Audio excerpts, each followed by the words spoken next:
I'm Ann Hammond, DrivingTheNation.com. I'm here with Doug Speck, President and CEO of Volvo North America. Great to be here.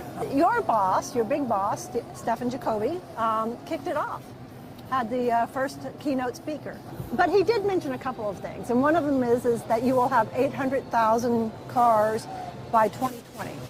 Yeah, that's our acknowledged goal, to grow to 800,000 cars by 2020. This year we'll sell about 380,000 cars, so essentially doubling the volume of the business in the next 10 years. Now, we have to mention that's globally. That's globally. Yes. Yes. Okay, including China. Including China, and we do plan to sell a few cars there. Yes, yes. Because you're now owned by China. As of August of this year, we were actually owned by Zhejiang Geely Holding Group, which is a Chinese-based entity.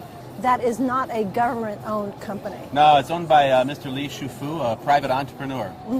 So it's a privately held company, actually. Mr. Jacoby also talked about your electric vehicles that will be coming out in 2015.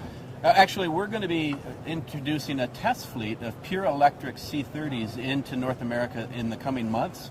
We'll actually have those cars here for a year, learning from those automobiles. You know, they're very interesting car, pure electric, up to 140K range, which is about 70 or 80 miles. In addition to that, we're going to have a hybrid that will launch in 2012 with the V70 in Europe, which ultimately over time will migrate to the United States as well. These Volvo cars that are electric will be made in Sweden. All of the Volvos are made in Sweden. Okay. Yes. And but the battery is coming from? The battery is a U.S. produced battery pack from a company named Interdale based out of Indianapolis. So a bit of the heart of the United States is going to be in the middle of that electric car. The Volvo cars that will be sold in North America will be made in Sweden. Yeah, actually, the reality is we have two plants right now. We have a plant in Ghent, Belgium, and then a second plant in Torslanda, Sweden. And all of the cars in the United States come from those two plants. You will also have Volvo cars that are going to be made in China that will be sold to the Chinese market. We're working on finalizing the plan for China. The intention is to have manufacturing there, and that manufacturing is to be used to grow our business in China. Differentiate for me the cars that will be made in China and the ones that will be made in Sweden. In many ways, the consumer in China is more similar to the U.S. than Europe.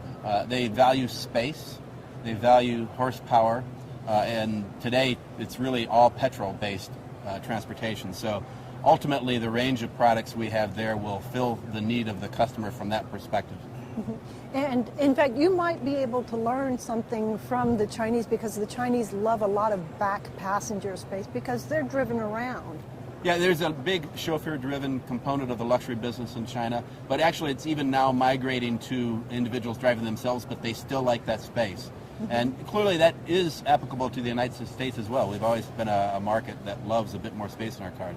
So, you were owned by Ford? Yes. Before you were owned by Geely? And you worked with them during that time? Yes. What's the difference between being owned by Ford and being owned by Geely?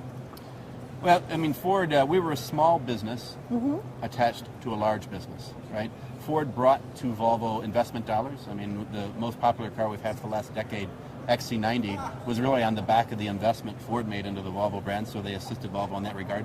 They helped us in terms of manufacturing process, consistency of quality, reliability, etc. I think the difference between Ford and Geely is, as we talked about earlier, owned by a private entrepreneur. We're going to be a much smaller, more nimble, quick-to-act type of a company. That'll be the biggest difference between us today versus a year or two ago. We look forward to seeing it. Yeah, it should be great. Yeah. Thank you, Doug. Thank you.